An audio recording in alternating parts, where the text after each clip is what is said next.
Bom dia, meus irmãos, amigos, queridos companheiros, né? Parceiros que estão comigo nesse café com fé. Propague esse café, sabe, queridos, né? Faço com tanto amor, com tanto carinho e dedicação, guiado pelo Espírito Santo de Deus. Já estou aí mais de um ano e meio, né? Fazendo café todos os dias, né? 10 minutos de café com fé para que você se alimente, tenha uma renovação da mente e vá trabalhar alegre, fazer suas coisas alegres, amém? Nos tornamos íntimos nesse tempo, amém? Ontem tivemos um culto maravilhoso, uma palavra profética sobre Joel 2, e você deveria ir lá no nosso canal, assistir aquele culto, e dar um like, né, da sua observação lá, e também o Café com Fé e Confissão, se inscrever no nosso canal e propagar no nosso canal, amém, queridos?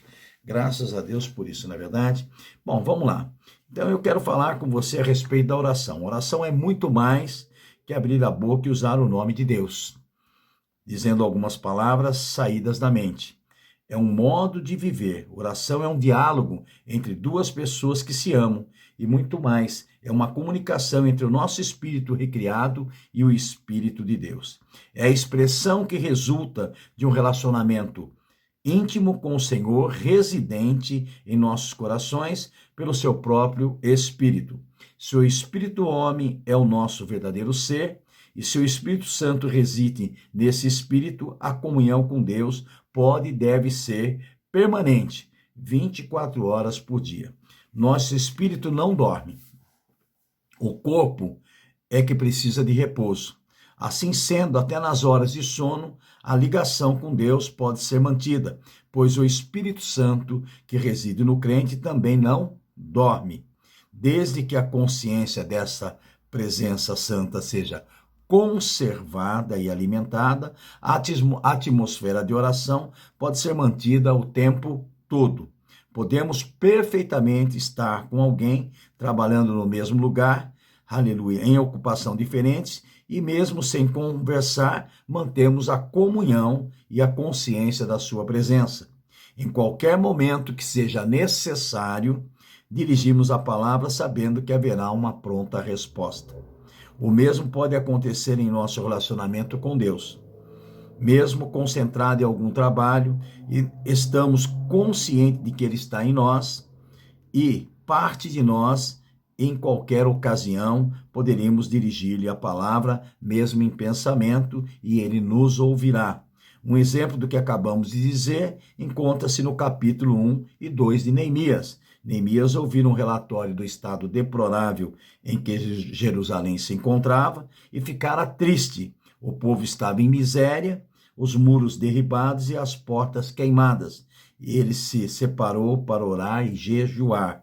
Tendo eu ouvido estas palavras, assentei-me e chorei. Lamentei por alguns dias e estive jejuando e orando perante o Deus dos céus. Neemias capítulo 1, o verso 4.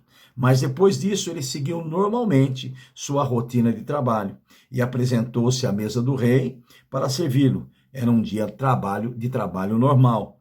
Seu tempo estava na mão de Deus. Neemias havia feito esta oração: concede que seja bem-sucedido hoje teu servo, e dai-me mercê perante este homem, ó rei. Número Neemias 1, o verso 11.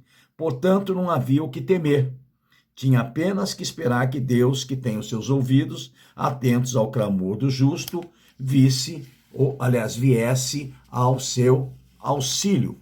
Ainda que eficiente na execução das tarefas, Neemias não conseguiu esconder a tristeza que invadiu seu coração. O rei indagou o motivo do seu semblante carregado e ele tremeu. Não deveria estar triste diante do rei, contudo, com ousadia que os homens de Deus experimentam em horas de desafio. Ele confessou a razão do seu pesar. Disseram-me os restantes que não foram levados para o exílio e se achavam lá na província. Então estão em grande miséria e desprezo. Os muros de Jerusalém estão derribados, as suas portas queimadas do fogo. Neemias 1, 3. A oração de manhã foi logo respondida. Ele encontrou graça aos olhos do rei, que lhe perguntou: que me pedes agora? Neemias capítulo 2, o verso 4. O coração de Neemias estava de joelhos na presença de Deus e, como que num relâmpago, ele orou: então orei ao Deus dos céus. Neemias 2, 4. Era uma oração relâmpago. A resposta também foi relâmpago. Ninguém percebe que ele estava orando, ninguém percebeu, aliás, que ele estava orando e Deus respondendo. Mas era isto que estava acontecendo. Ele buscou o que responder ao rei, Deus logo colocou em seus lábios a petição e o rei deu a Neemias tudo quanto ele pediu. Neemias 2, o verso 8. Ele estava longe de saber que era usado para ser o canal do cumprimento de uma das tremendas profecias de Daniel. Aquela era a data exata do início de 70 semanas proféticas. 70 semanas estão determinadas sobre o teu povo e sobre a tua santa cidade para fazer cessar as transgressões.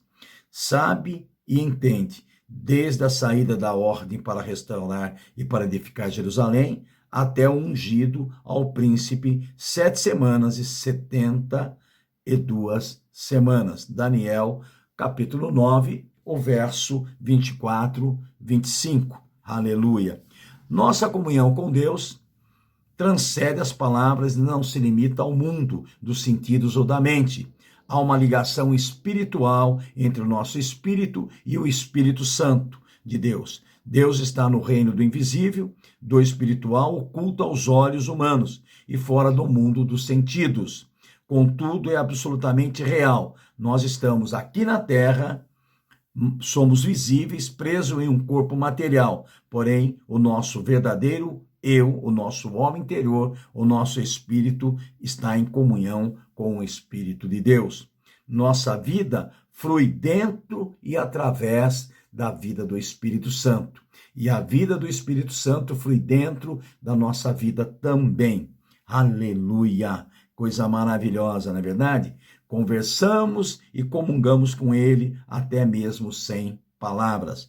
É por isso que podemos levar uma vida de oração como um modo natural de viver. Assim como respiramos naturalmente, podemos viver na atmosfera da oração, na presença de Deus.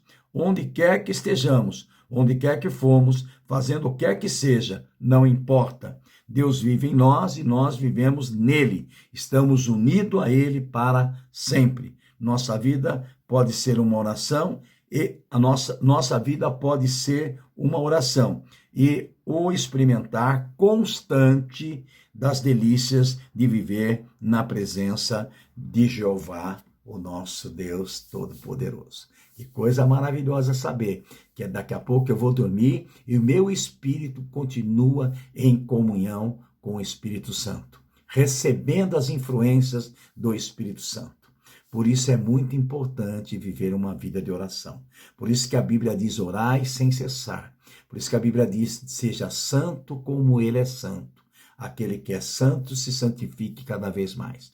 A palavra tem o poder de nos lavar, de nos santificar. Permaneça na palavra. Se dedique a uma vida de oração em línguas. Se dedique a uma vida de orar, de comunhão com o Espírito Santo. E você vai receber 24 horas por dia através da influência do Espírito Santo em nós, no nosso espírito. O nosso corpo precisa descansar, mas o nosso espírito continua acordado, recebendo a influência de Deus no nosso espírito. Pisa na cabeça do diabo, sabe? Porque você sempre está acompanhado por Deus. Ele diz: eu não te deixo, não te abandono.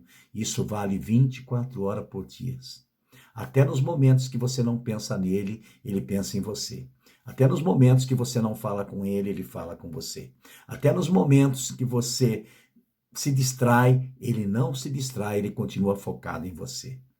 Obrigado, Deus Todo-Poderoso, por nos amar tão grandemente e não nos abandonar e cuidar da gente.